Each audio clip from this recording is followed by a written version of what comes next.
ఇప్పుడు ఏదైతే మనం ఐస్ క్రీమ్ లో మీ ఆర్గానిక్ ఐస్ క్రీమ్ లో టాపింగ్స్ యూజ్ చేస్తున్నారో అవి కూడా ఆర్గానిక్ అంటున్నారు. టాపింగ్స్ అంటే మీకు ఐస్ క్రీమ్ నేను క్లియర్ కట్ గా చెప్తున్నానండి. I'm not deviating. నేను చెప్తున్నాను కదా, అందరు వింటున్నారు కదా, టకటగా నేను చెప్పొచ్చు. ఐస్ క్రీమ్ లో నేను ఆ వాల్ మీద ఏదైతే ఇంగ్రీడియంట్స్ పెట్టాను దోస్ ఆర్ ఆర్గానిక్. ఇక్కడ స్టోర్ లెవెల్లో వేసే టాపింగ్స్ ఆర్గానిక్ కాదు, క్లియర్ కట్ గా చెప్తున్నాను. ఎందుకంటే వెరీ మచ్ నేను అక్కడ ఫేక్ చేయాల్సిన పాసిబిలిటీ నాకు 100% ఉంది, బట్ నేను చేయట్లేదు. ఎందుకంటే మేము చేయగలిగింది నేను చేస్తా.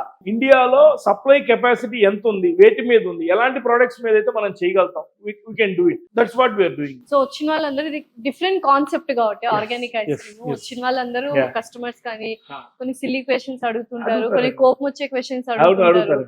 You being entrepreneur and in years ఇక్కడ ఉన్నారు కాబట్టి జర్నీ చేస్తున్నారు కాబట్టి how do you handle it, how do you manage? అంటే I came from a very vulgar situations already. I came from type 2. ఇప్పుడు మీకు ఆర్గానిక్ అంటే అర్థం చేసుకునే కస్టమర్స్ కొంతమంది ఇక్కడ ఉన్నారు హైదరాబాద్, టైరోన్ సిటీస్ లో. కరెక్ట్. సో నాలెడ్జ్ ఉన్న కస్టమర్స్ ఉన్నారు అండ్ ఆల్రెడీ ఆర్గానిక్ ఫుడ్ తీసుకుంటున్న కస్టమర్స్ ఉన్నారు. సో కొంత కాదు కొంత అర్థం అవుతుంది. నేను చెప్పిన ట్రాన్స్పరెన్సీ, నేను వీడియోస్ చూపించిన దానిలో ఇంగ్రీడియంట్ స్టోరీస్ లోనో, ఇక్కడ పెట్టిన మేము వాటిని ఇంగ్రీడియంట్స్ సేల్ చేస్తున్నా, ఒకసారి ఎవరైనా టేస్ట్ చేస్తేనో అలా కొంత కాన్ఫిడెన్స్ బిల్డ్ అవుతుంది. నేను టైప్ 2 టౌన్స్ లో అంత అవేర్నెస్ ఉండదు, అంత ఎడ్యుకేషన్ ఉండదు. ఆర్గానిక్ అనే డబ్బులు తీసుకుంటారు అంతే కదా అనే థాట్ ప్రాసెస్ ఉంటుంది. అలాంటి సినారియో నేను నుంచి వచ్చాను, but I was used to it.